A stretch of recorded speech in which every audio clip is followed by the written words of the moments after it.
Son unas bonitas fotografías en las que aparece enteramente la Gran Plaza. Bueno, no era así cuando llegó allí. Necesitó emplear a muchas personas para que limpiaran esas zonas y conseguir unas fotografías decentes. Las fotos de Maudslay captaron los jeroglíficos con exquisitos detalles. Si tienes que vértelas con unas inscripciones antiguas e intentas descifrar una escritura desconocida, tienes que tener un buen registro, y él fue el primero en conseguirlo. Pero las fotos de Maudslay eran desconocidas para muchos eruditos, y los trabajos para descifrar el código ya habían empezado desde el descubrimiento de los libros mayas que habían sobrevivido a la conquista española. Aparecieron 3, en Madrid, París y México. Pero el manuscrito más exquisito estaba en la Real Biblioteca de Dresden, Alemania. Es el llamado Códice de Dresden.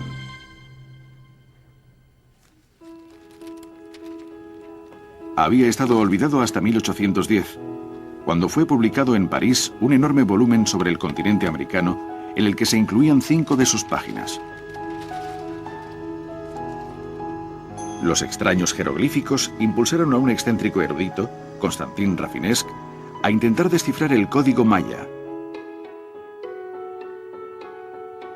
Se fijó en esas barras y en el número de puntos y dijo, nunca hay más de 4 puntos. Probablemente una barra sea el 5, el 1 será un punto, el 2, 2 puntos, el 3, 3 puntos, el 4, 4 puntos y el 5 una barra.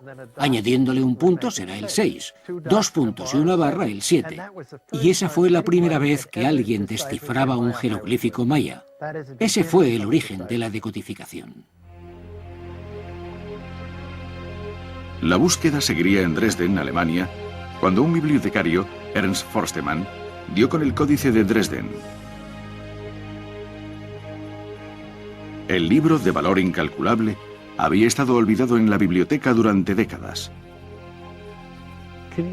Imaginen tener a mano una de las fuentes primarias más importantes de la prehistoria del Nuevo Mundo, tenerla delante, poder consultarla y trabajar con ella. Forstemann descubrió que los mayas habían desarrollado un calendario para medir el tiempo e incluso los movimientos celestes. En el Códice de Dresden aparecían las predicciones precisas de los eclipses lunares y solares. Y había tablas que señalaban los ciclos del planeta Venus, que relacionaban con la guerra.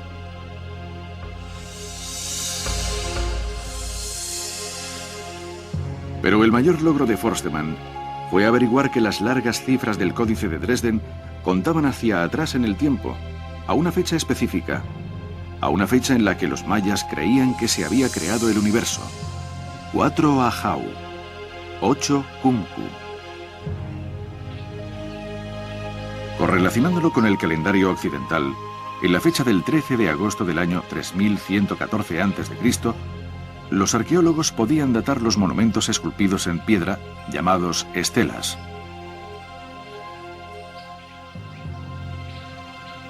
Un experto en la datación de glifos mayas era J. Eric Thompson, un brillante arqueólogo y epigrafista británico.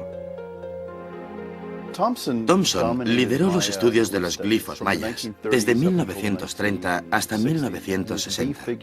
Era una figura. Nadie en aquella época tenía idea de qué era la escritura de los mayas. Thompson creó un meticuloso sistema de clasificación, lo que los eruditos llamaron números de Thompson, o números T, que designaban 800 signos mayas. Después de vivir entre los mayas de México y Belice, se convirtió en un gran admirador de su cultura. Nos dio una imagen de los mayas como gente pacífica, a diferencia de lo que creía todo el mundo, y que observaban el cielo constantemente, obsesionados por la astronomía y el tiempo.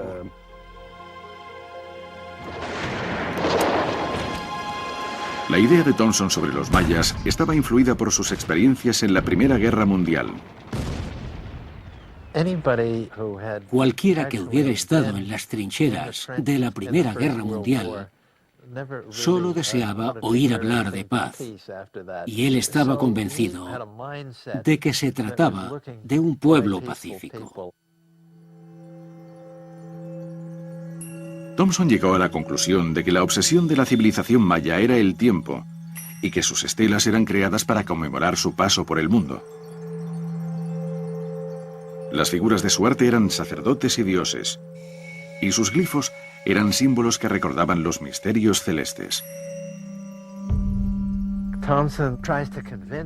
Thomson trataba de convencernos de que no había ningún sistema, aparte de las fechas y aparte de la astronomía, y que se trataba de un tipo de ritual místico de los mayas para comunicarse con sus dioses.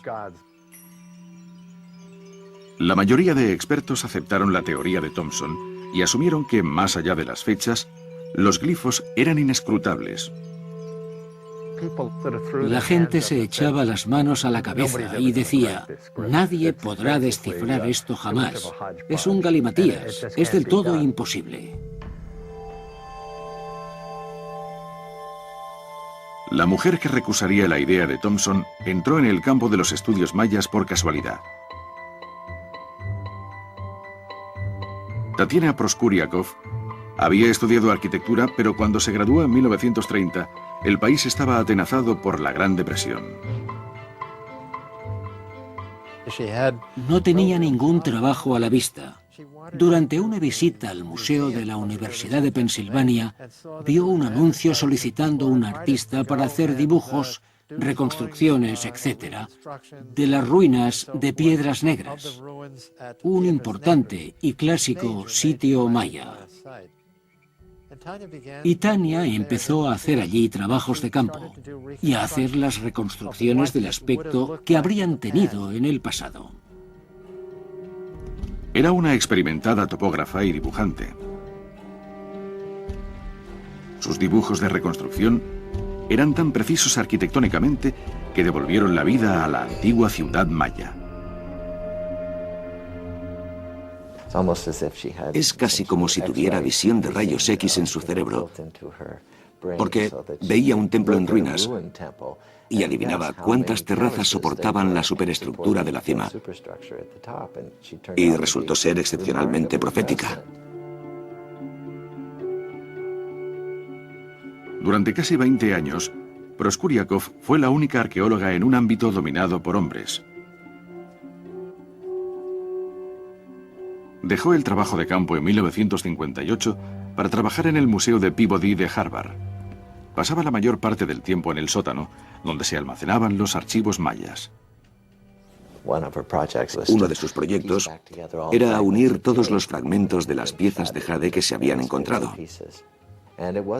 Y en ese momento, cuando estaba trabajando casi anónimamente, hizo un gran avance. Proskuriakov tenía docenas de fotografías de las estelas de Piedras Negras. Cuando las organizó por fechas, empezó a ver un patrón. Los mayas colocaban una serie de estelas delante de los templos, una cada 5 años. La primera estela de cada serie siempre tenía una figura situada en un nicho. En la parte inferior de la estela había una víctima de sacrificio. Una escalera ascendía hacia una figura sentada arriba. Proskuriakov resolvió el sentido de la escena. Cada estela de una serie tenía inscrita una fecha. También tenían otras misteriosas fechas. Estaban seguidas por un glifo de cabeza de ave envuelta en un paño. Thomson lo apodó el glifo del dolor de muelas. ¿Pero qué representaba? Proskuriakov encontró una pista cuando descubrió otra fecha de entre 12 a 31 años antes del acontecimiento del dolor de muelas. El glifo de la fecha anterior estaba siempre rematado con la cabeza de una iguana. Su hipótesis era que el primero era el glifo de un nacimiento, y el siguiente glifo la fecha en la que podría haber ascendido al trono. Las